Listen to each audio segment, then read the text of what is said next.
Hello everyone, my name is Alessandro and this is the Temple of Surf, the podcast. We'll give you full access to the best surfers, skaters, shapers, surfboard collectors, shop owners in the world. Discover with me their stories, the greatest successes, amazing behind the scenes and much more. Hello everyone and welcome to the 17th episode of the Temple of Surf, the podcast. I would like to thank the thousands of you that are now following the podcast. It is amazing. Thank you so much.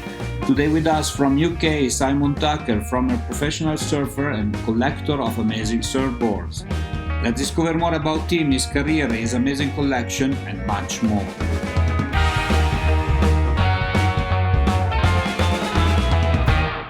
Hi Simon and welcome to the show. Where are you today? I'm very good, thank you, mate. Not too bad at all. Beautiful weather here in the UK. How's it going over there in this time of coronavirus? Are like things getting back to normality step by step? How's it going? Not so much for us because we're in Wales, which is a little bit different from the UK. So the UK is easing out of lockdown, but Wales is still in lockdown. We're now creeping back in the water. Once golf opened up and they opened up the golf clubs to play, so that was okay for me to go surfing. So yeah, back in the water as of yesterday. Okay, that's nice. Great to hear. I'm doing a lot of interviews these days and I'm hearing that a lot of people are going back to the water. That actually is great. And I heard from people from Hawaii that doing surfing was never under discussion. Means it's so part of the culture that everybody that wanted to go to surf could go without any problem. So even there, they had special permit for surfing. That is amazing. Yeah, that is amazing. Today we're going to talk about your collection, surfboards, and much more. But the first question that I have for you is, what is, in your opinion, the most important thing in surfing? Is to just have fun. Just be who you are. Just go surfing. Just have fun. Enjoy it. Once you stop enjoying it, there's no point doing it. I agree with you, right? So it's even in people that are very competitive, they must enjoy. Otherwise, it becomes too stressful, right? Yeah, for sure. Yeah, absolutely. If you're stressed in a competition situation, you're not going to do so well. It's once you take that stress away, you take the pressure away, you will compete far better. Yeah, and that applies actually to every sport, if you look at that, Absolutely. Unfortunately, the surfing hasn't got the money of the other sports, so it can become quite stressful. Back in the 80s when I was competing, it was very difficult to get financial backing and financial help. So it was really challenging and stressful and sleeping in places you wouldn't want to sleep just to wake up for the contest, and then you had to do well to get yourself to the next event. So it was tough. Yeah. But now at least things got better, right? There is more money in the sport. I still think it's very, very difficult for somebody in the UK to break in. I don't think we're good enough right now.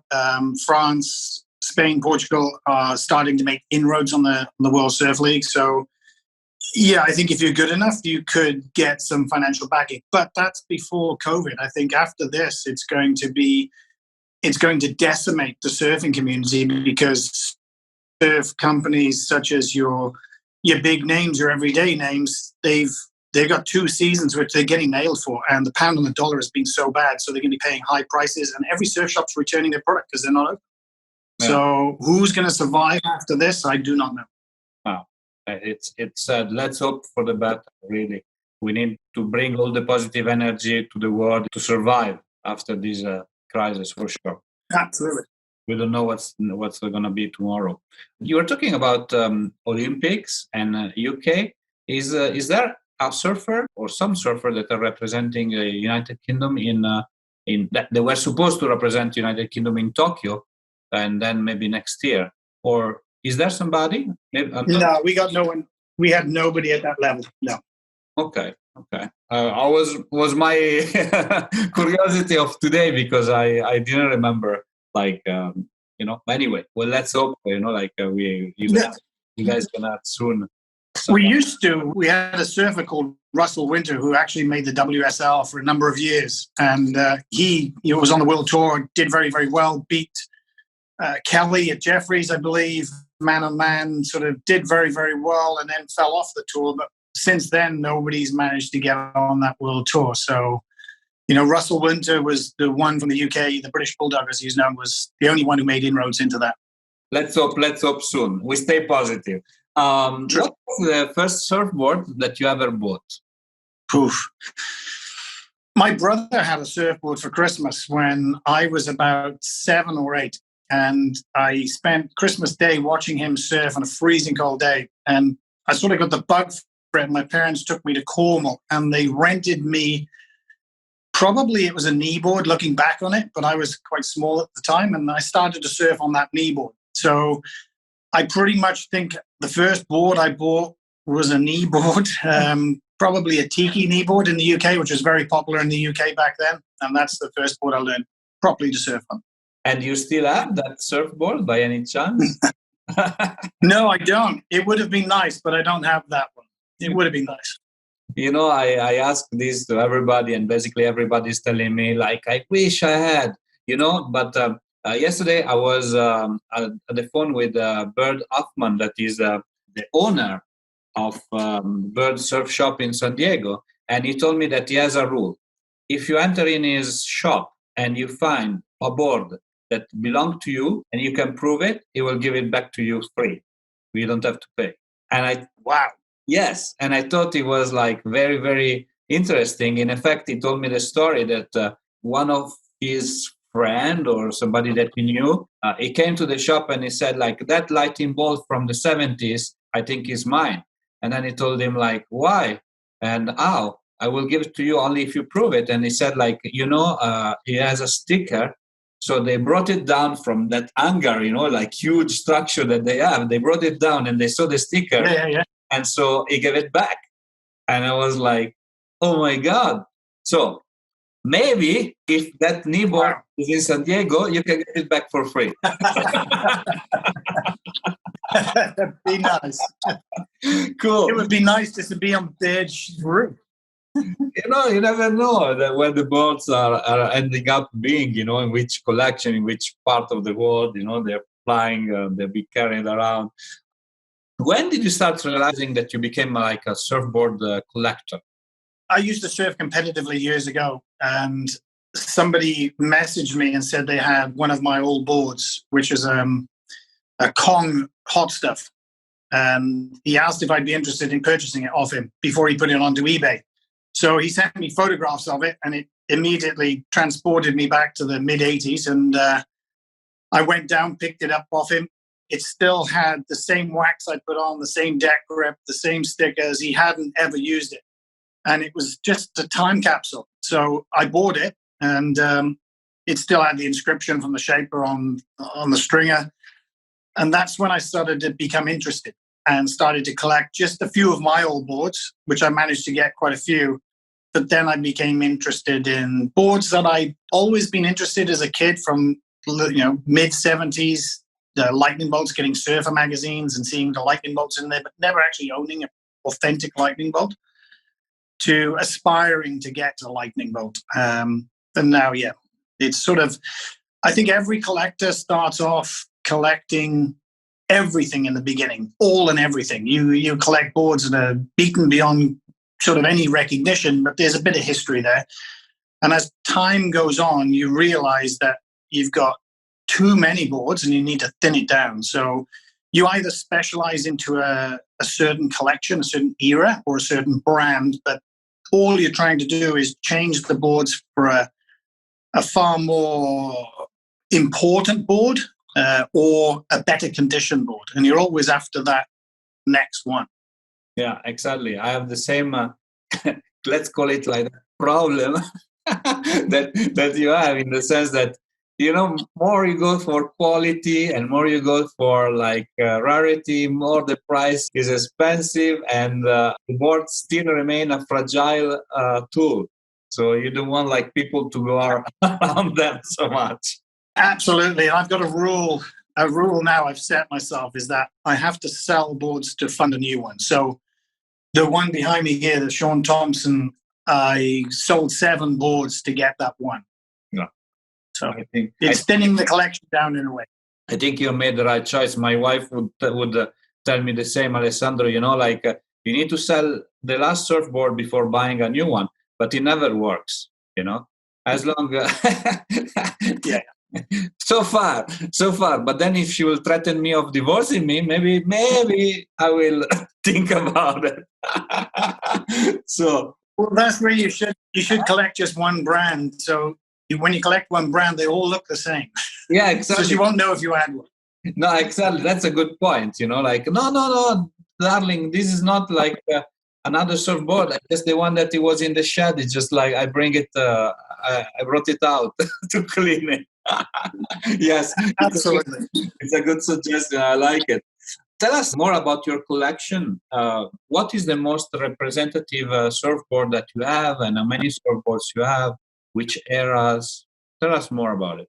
Well, I started off collecting, as I said, my old boards, which was 80s. So I used to work in a surfboard factory in the UK, and we had the rights for Shane Horan's, Mark Richards, and Robert Bartholomew's. So I started collecting those boards, and I got some pretty good ones of those boards. There was only 70 Shane Horan's made in the UK, so they're quite rare. And I ended up getting about 8 of them, so almost 10% of them. So I kept the better ones of those. I've got the first one that was ever done for Shane Horan to prove that they could make them. Then I sort of wanted an authentic McCoy, so I managed to get an authentic laser zap, which I'd always wanted. So I got that.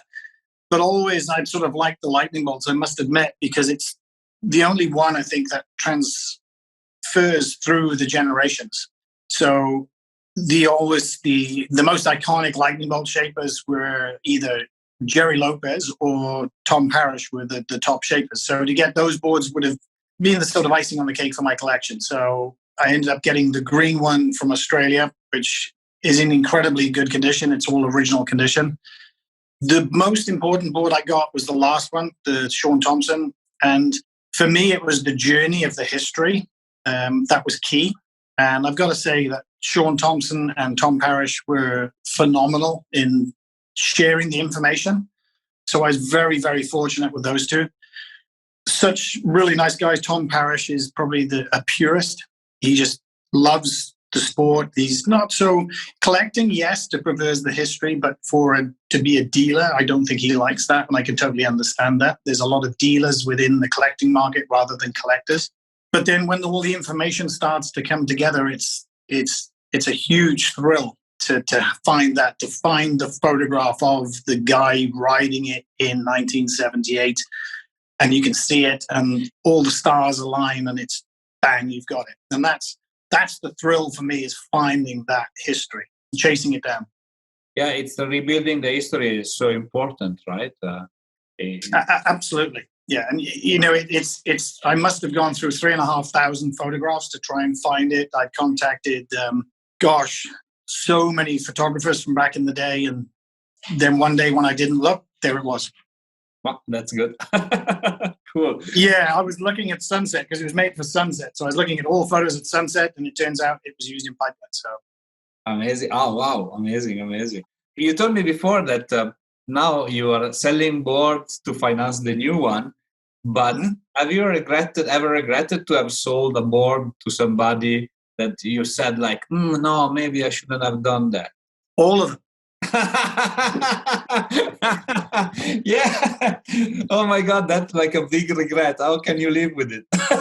It's utterly painful, and I got to be honest with you, I have to delete the photographs off my phone. Otherwise, you start looking back on it.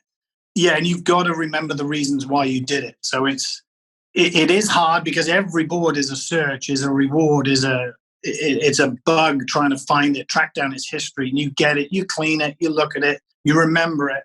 I personally don't surf them because it's moved on since then, surfboards and surfing. So I think, it's almost like trying to drive a Model T down the motorway. You're going to get overtaken. You're not going to go 70 miles an hour. So for me, if I catch a wave and I was on one of these boards, I would regret it because you want to do the maneuvers that you do today, and these boards don't allow that. So I don't surf them. Some people think that's a wrong thing to do. They should be surfed, but I think they've had their day. They survived, and plus you need to preserve them. If you use them, damage them, there is no way to bring them back to stay. Absolutely. And I bought a book. yesterday. It's The Code by Sean Thompson, it's a really informative book, and it's brilliant. And in there, he describes how boards at that time in the 70s, 75 to 78, were so precious, and they only got a few, that he swam out at sunset against the rip, with the rip, trying to find a board, and he was almost in trouble because boards were so precious because they had so few, and they snapped so many. And so to find a board from that era that's being surfed at maxing pipeline and survived is amazing. So it's incredible. Yeah, I agree with you. In your opinion, what is the most important thing in creating a surfboard collection? What's the most important thing? I would tend not to focus on one particular board. For me, I like to spread the boards out a little bit, have different bits from different collectors.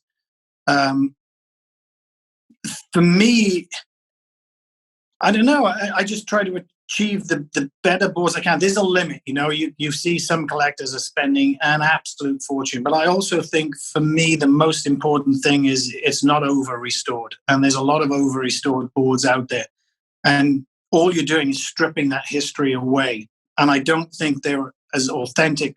You might have the core of the foam is the original foam, but once a board has been stripped, re-sanded to get the brown away, re-logoed, re-signed, re-glassed. For me, personally, it's a new board. It's not an old board. It's not a vintage surfboard. It may have the look of a vintage surfboard, but it's not. And I think at the moment, the market is very funny, whereas original boards are less than a restored board. And I think that market needs to correct itself, because to find a board that's 50 years old in still original condition is the best you're going to get. Yeah.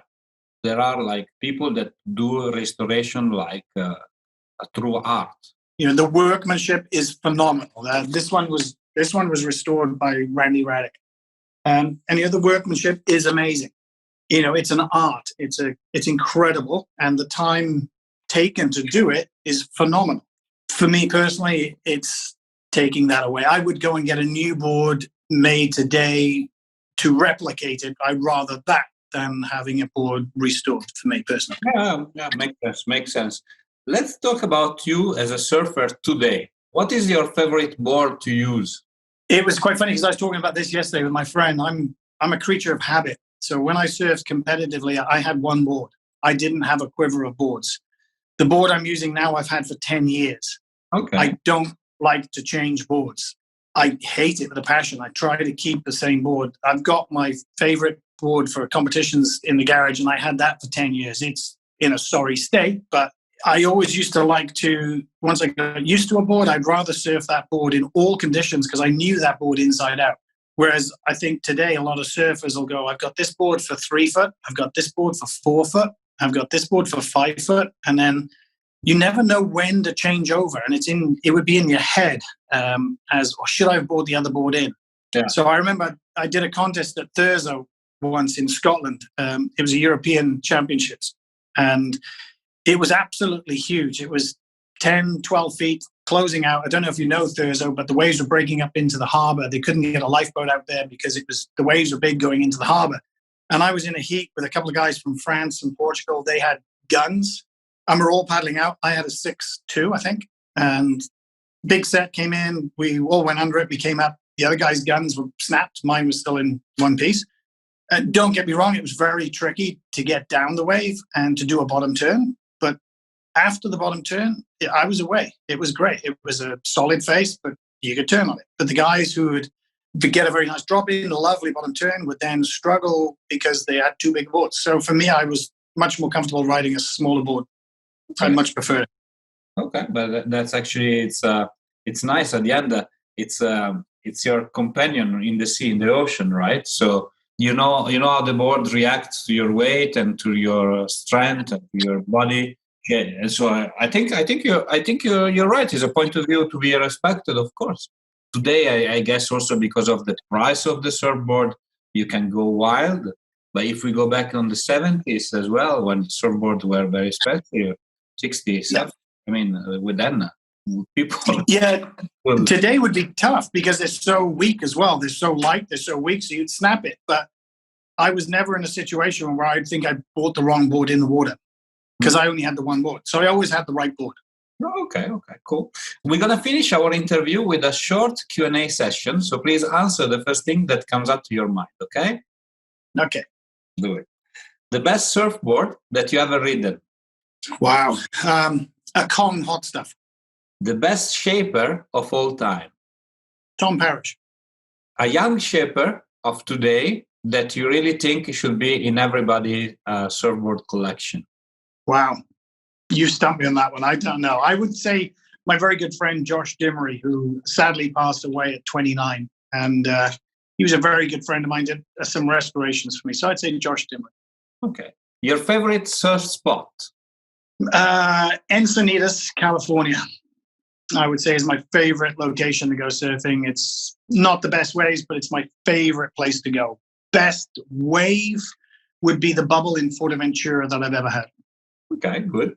The best surfer of all time or your favorite surfer?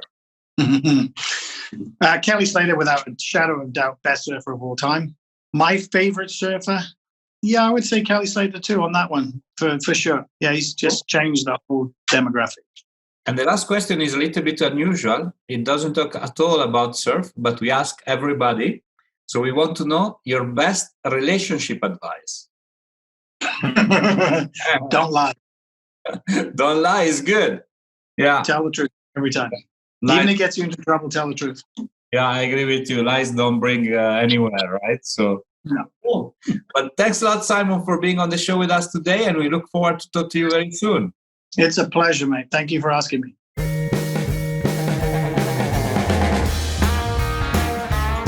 Hi, it's me again. I hope you enjoyed our today's episode. If you want to know more about us, please follow www.thetempleofsurf.com and all our social media.